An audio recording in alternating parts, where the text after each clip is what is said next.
Man, what is happening, my YouTube family? Of course, it is your boy B New. I'm coming at you on this Monday. First and foremost, as always, positive vibrations and blessings out to everybody who could be listening. And, with all that being said, let's jump right into today's show.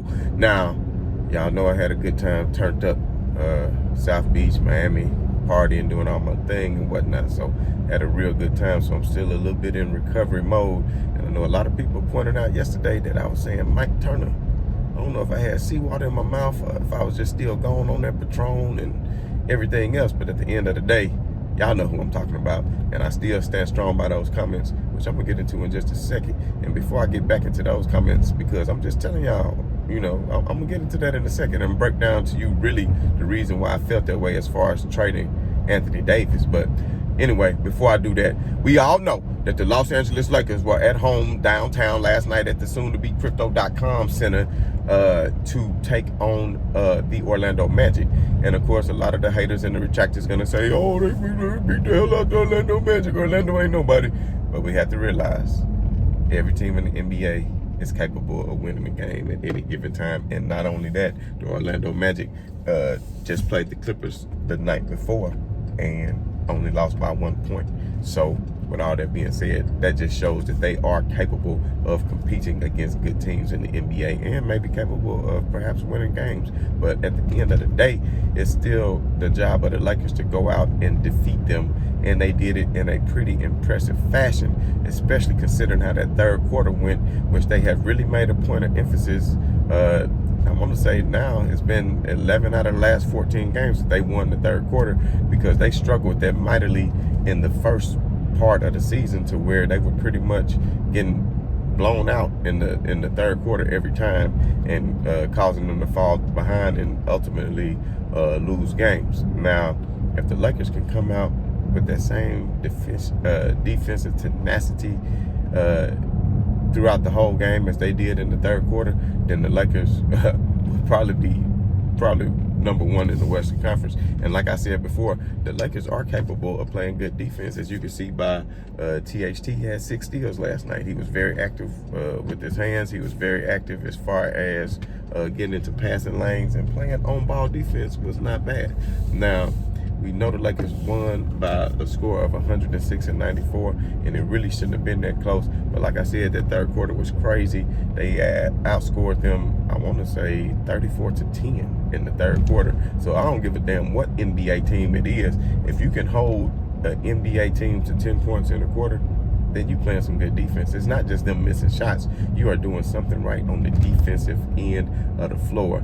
Now, for the game, the Lakers held Orlando to 38% shooting, which is excellent. Orlando only shot 33 out of 88, whereas the Lakers shot 49% for the game, and actually 46% from three, which they have been trending upward from three, and they shooting the ball pretty well. Avery Bradley, the coaching staff, is showing trust in him. It's great that he is back, giving you a better defender, as well as somebody who is capable of knocking down the threes. And, kind of getting back into what I was saying about the whole thing with Anthony Davis. As you can see now, it's been 2 games where LeBron and Westbrook have played together without Anthony Davis, and both of those have been victories, although it was against OKC and against Orlando on yesterday. But back to what I was saying about trading Anthony Davis on yesterday is Miles Turner. I don't know if you guys realize this or not, but Miles Turner has led the league in blocks at least 3 seasons, if I'm not mistaken, maybe 4 seasons. So he's more than capable of being the rim protector that the Lakers need, and he can play big. You understand what I'm saying? And then you can play him interchangeably with Sabonis, which Indiana does at times, or you can actually have both of them in the game at the same time if you choose to go Miles Turner center, Sabonis power forward, which is, both of them are capable of interchanging depending on if you want to go big or small. And like I was saying on yesterday, which I didn't really get into the details, I know people think I'm crazy for wanting to trade AD for Sabonis and Miles Turner because they're not big name people. You don't have to have big name people. Go back and look at all my videos. In the NBA, to win championships, you don't need a big 3. All you need is a dynamic duo. And I said that several times. D-Wade and LeBron, that was a dynamic duo. You throw Chris Bosh in there, but that wasn't really a big 3. You understand what I'm saying? You can do the same. Kyrie and LeBron, dynamic duo. You can throw Kevin Love in there. But come on now. What has Kevin Love done since he has been a part of, without LeBron James, what has he ever done? Before and after. Same with Chris Bosh. What did he ever do without LeBron James? Nothing. So, and dynamic duos, you got Isaiah Thomas, Joe Dumars. You had, which they were more of a team sport, but still that was their dynamic backcourt duo. Then you had a Larry Bird and McHale. You had a Magic and a Worthy, or a Magic and Kareem. You had Shaq and Kobe. You had the big three in the Celtics. That really was a big three because I think they all contributed about equally. But if you look out through the history of the finals of people who won and were successful, and let's not forget MJ and Scottie Pippen. You understand what I'm saying? So dynamic duo is more than capable. If you had two really great superstar players, you can win a championship with two great superstar players, and it's not hurt to have another third really good player. And my point is, Miles Turner and Sabonis, if you combine what they bring to the table night in and night out on what they average, Sabonis averaging 18 and 10, so he a double-double, damn near 20 and 10, but 18 and 10. So, and then Miles Turner giving you another 13 or 14 and 10. So you talking about, that's 20 rebounds and damn near 40 points a game with both of them combined. So ask yourself this, is AD even giving you 30 a night? Hell no. And you talking about these two players who are going to come in and contribute. And I'm telling you, they're going to at least, each one of them at least going to get you 15 to 20 points apiece every single night. And they're going to crash the boards. And Miles Turner's going to give it to you on the defensive end. And Sabonis is capable of spreading the floor. I mean, he's not a tremendous three-point shooter, but he can hit the three, and you have to respect it. So when you can put LeBron in center and maybe him at power forward in some lineups like they did on yesterday, which LeBron, when he was playing defensive center last night and barking out the commands and getting everybody in the right position and letting Westbrook play the weak side on the defensive, that's how it led to so many steals for THT. And LeBron and Westbrook, they did have 5 and 6 turnovers apiece, which, didn't really kill them last night because of the steals that they were getting and turning other Orlando points turnovers into points. You understand what I'm saying? But my point is, it also matches with the salary, because you paying AD 40-something million a year. You could trade AD and have Miles Turner and Sabonis, and the salaries match up, and both of them only had 2 years left on their contract, so you could trade them again if it didn't work out, or let their contracts expire, and then you have plenty of cap space. Now, if you're a true Lakers fan, LeBron is 37, about to be 37 this month. How much longer do you think? I mean, he's still amazing, like I said yesterday in the video, but how long do you expect for him to do this? And are you really comfortable? Are you comfortable putting the keys to your franchise in the hands of Anthony Davis, who is very injury prone, has had a lot of injury in the past? We all know he has tendinosis of his Achilles. You never know when that can go out. If he tears or ruptures that Achilles, he'll be out for over a year. And then what would the Lakers do? And then you paying him all this money and you can't go out and replace that. You understand what I'm saying? When you can replace him with Miles Turner, Sabonis, who are younger, you're not nearly paying them that amount. And then let's say you do get rid of them, you still if it doesn't work out, which I think it would, but if you got rid of Miles Turner and Sabonis afterwards, you got plenty of cap room to be able to go sign a third superstar player when free agency rolls around again, or trade for even better players in the future, because you've given yourself the flexibility to do so. And for all of you who haven't heard about Miles Turner and Sabonis, look them up. Go watch them play. They're capable players. I just don't understand. I promise y'all, I know Anthony Davis has one of the best defensive PERs of all time, and I get that he's great on the defensive end, but so is Miles Turner. What is Anthony Davis bringing to you on the offensive end? We all know he cannot shoot threes. We all know that his jumper has been one of the worst in the NBA by far. We all know that it looks like he lacks motivation a lot of times. We all know that, although I will say this, he is number 3 in the NBA this year in points in the paint. You wouldn't really think so if you really paid attention to the game, but partially of that reason is because teams take so many threes now. Literally half the shots of teams right now are three-pointers. I would say 40 to 50% of most team shots are three-pointers nowadays and not two-pointers. So I think that partially contributed to those inflated numbers. But I just think it would be a good deal. I don't really think it's going to happen, but I think everybody who's talking about trade LeBron or he third, that's just the haters. Why the hell would you trade LeBron? You see, he the one who leading people to victory.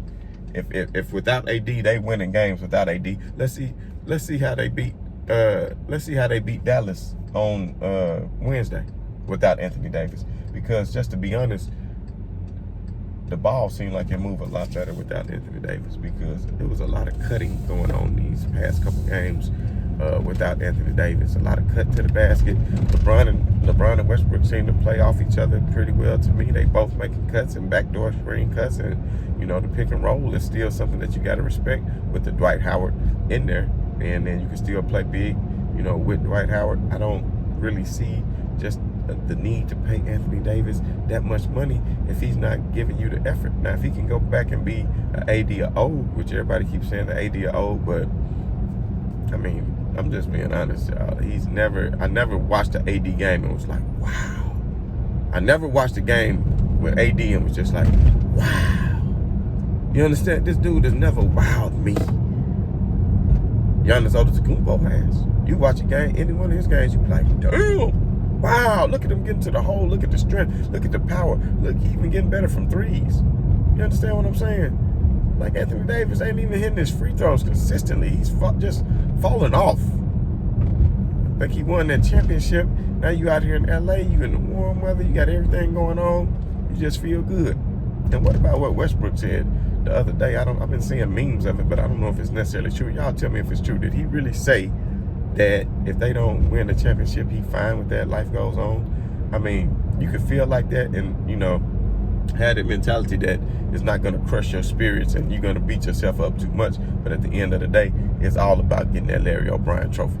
And that's the way Kobe approached the game. That's the way LeBron approached the game. That's the way MJ approached the game. But Westbrook damn sure care about those triple doubles. So we don't care about no personal statistics. Which his statistics have, to his credit, his personal statistics have taken a backseat to LeBron James. Because as you can see, LeBron James last night had the triple dub, 30, 11, and 10. And Westbrook has not. And Westbrook has not scored a lot of points, although he did have 19 last night, and THT did have 19 last night, respectively. And I just feel like the Lakers, without Anthony Davis, can still be a phenomenal team, because when you got a Westbrook and a LeBron James, you're giving yourself an opportunity to win each and every basketball game that you're a part of, because you are going to put pressure on the defense, because both LeBron James and Westbrook like to get downhill. They like to put a lot of pressure on opposing defense by getting to the basket and creating for others. And as we all know, the Lakers still have more than capable knockdown three-point shooters in that of Wayne Ellington, Avery Bradley, Trevor Ariza, who's not come back yet, Kendrick Nunn, who hadn't even came back yet. So the sky is still the limit for the Lakers. And I'm not saying do anything drastic. I'm not saying like just trade AD, most definitely, because he is a so-called franchise player, but I'm just floating the idea out there. And as we continue to see the Lakers play without Anthony Davis, then it might make the front office see something, and we don't want to have trouble in the clutch sports family, because we all know about clutch sports and, THT and LeBron, AD, and everybody else. But at the end of the day, KCP, if I'm not mistaken, he clutch sports. He's a Washington Wizard now. So you got to realize, like Skinny Pimpin' 211 said back in 1991, everything is business, ain't ish personal. Ain't ish personal when it comes to this here. And for LeBron James to still be doing the things that he's doing, and I know what I said on yesterday, people in the comments said, well, Timmy D did this at 37. What I'm talking about is somebody at 37 being a top 5 player in the NBA, or considered to be top 3. And if LeBron had missed 8 games, as you can see, he's already had, 8 30-point games. Only people who have more 30-point games than him this year is Kevin Durant, Steph Curry, a couple more players I can't remember off the top of my head, and LeBron has missed half the games and he still got 8 30-point games. I'm sorry, Tim Duncan wasn't scoring no 30 points. He averaged 14 points. He was averaging 14 points. He didn't lead that San Antonio Spurs team when they won that last championship. That was Tony Parker and Kawhi Leonard team. You understand what I'm saying? And that was a system of a phenomenal coach in Popovich and the great players that he put together that all played perfectly together in order to be in those finals 2 years in a row and then go to the Western Conference Finals the year after that, in which after you saw Timmy Duncan didn't have anything left in the tank and he hung it up and retired. So, and I know somebody else in the comments mentioned Kareem. Kareem was barely holding on. Kareem was barely holding on, during those last years with the Lakers too. That was more Magic and Worthy. And even the last finals that the Lakers went to, Kareem wasn't even on the team anymore. If I'm not mistaken, it was Vlade Divac. I'm pretty sure it was Vlade Divac. I'm sorry, I just like saying that. It just rolled off my tongue so smooth. Vlade Divac. I think that's right. But anyway, my point is, did y'all see how high LeBron James got up last night when he was blocking some of them shots? I mean, on one of the blocks, his hand went up over the square on the backboard, family. I mean, no player 37 is doing that. To be that relevant and then that's why you hold them to such high expectations, because you're like, oh, well, there's no excuse. Man, dude, I almost just killed somebody, man. These folks can't drive. But anyway, people don't know how they put so much expectation on LeBron James because that's how cold he is. They keep putting all these expectations on him because that's how fire he is. You understand what I'm saying? Why would you have that much expectation? No other 37-year-old was having expectations like that. Oh, man, you better make it. Oh, they're going to get put out the first round. Oh, what you going to do? And he still got those level expectations because, to me, he's just that damn good. And last night, the Lakers out-assisted the Orlando Magic 24-17. Like I said, the ball keep moving without Anthony Davis. I'm not going to continue to keep harping on that fact, but I'm just telling y'all. I've been around this basketball game for a lot of years. And I'm just telling you, I would rather have Miles Turner and Sabonis personally than Anthony Davis. And I know Anthony Davis, contributed a lot to the ring that they got. I'm not taking anything away from that. But you take LeBron off the team, did they get the ring? Hell no. Shit. You see what LeBron was doing with the Lakers with Brandon Ingram and company before he went down with the groin. You saw the teams in Cleveland that he drug to the finals in Cleveland. Don't act like you didn't see that. He drugged those teams to the finals in Cleveland that without Kyrie. Remember, that was without Kyrie. And he still did that. Swept the number 1 seeded Raptors, who had the best record in the NBA at the time. You understand?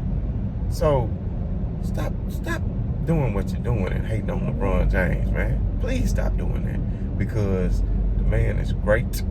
I want to finish my top 30 countdown. I'm sorry I've been putting that off, but I really want to put it together and make it more like a movie, because I want to put some clips in there and I want to really be able to break down some things and show you the reason why I went 1, 2, 3 the way I did. You understand, with who I did. But at the end of the day, the Lakers chemistry is still growing. As you can see, their chemistry is still growing on the defensive end, more importantly, because when you play defense in the NBA, you have to trust the next man, because if you close out and you come over there up on the double team and they make that extra pass, you have to trust the one behind you to be able to rotate from the weak side in order to play good defense in the NBA.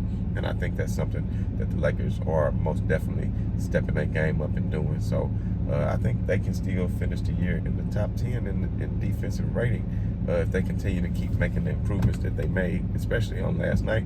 If you can hold a team in the NBA to under 100 points, then you're doing something. Because with the way the shot clock changed to reset to 14 seconds instead of resetting to a full 24, it makes for a lot of extra possessions, which kind of inflated the scoring over the past couple of years since they did add that new rule. But at the end of the day, man, I'm just telling y'all, trust what I'm saying. Watch what happened on Wednesday night against Dallas. Watch what's going to happen on Christmas Day.